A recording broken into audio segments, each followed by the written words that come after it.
जय हनुमान ज्ञान गुण सागर, जय कपीश तिहुलोक उजागर। रामदूत अतुलित बल धामा, अंजनी पुत्र पवन सुतनामा। তাকে সনাতনী ধর্মগ্রন্থে সংকটমোচন বলা হয়েছে। শিবভক্ত প্রভু শ্রীরামের তিনি ছিলেন একনিষ্ঠ সেবক। তিনি শিবাবতার শ্রী হনুমান দেবতা। মহাদেব শিবের 11তম অবতার ছিলেন তিনি। রামায়ণ, মহাভারত, শিবপুরাণ, রামচরিতমানস, রাম রহস্য উপনিষদ গ্রন্থে শ্রী হনুমান মহারাজের উল্লেখ আছে। শাস্ত্রীয় গ্রন্থমতে শ্রী হনুমান দেবতা বানররাজ কেশরী ও রানী অঞ্জনীর পুত্ররূপে কিষ্কিন্ধায় আবির্ভূত হন। তার আধ্যাত্মিক পিতা ছিলেন পবনদেব।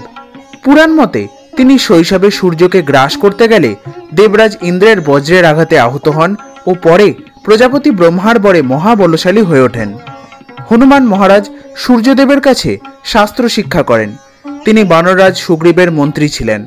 শ্রী হনুমান দেবতা প্রভু শ্রীরামের ভক্ত ও সেবক ছিলেন। রামায়ণ মতে তিনি রাবণের লঙ্কাপুরীতে অগ্নিকাণ্ড ঘটিয়েছিলেন। মাতা সীতার আশীর্বাদে হনুমান দেবতা অজর অমর হন। তিনি ভীম ও অর্জুনের অহংকার চূর্ণ করেন এবং অগণিত দানব বধ করেন। পুরাণ মতে শ্রী হনুমান অতি বলশালী ও মহাবীর ছিলেন।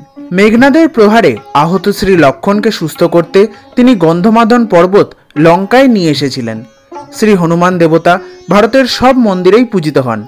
ঋষি বাল্মীকি, স্বামী বিবেকানন্দ, গোস্বামী তুলসীদাস হনুমান দেবের ভক্ত ছিলেন। গোস্বামী তুলসীদাস হনুমান চালিসা রচনা করেন, যা শ্রী হনুমানকে উৎসর্গীকৃত। দক্ষিণ পূর্ব এশিয়াতেও হনুমান দেবতার পূজা প্রচলিত।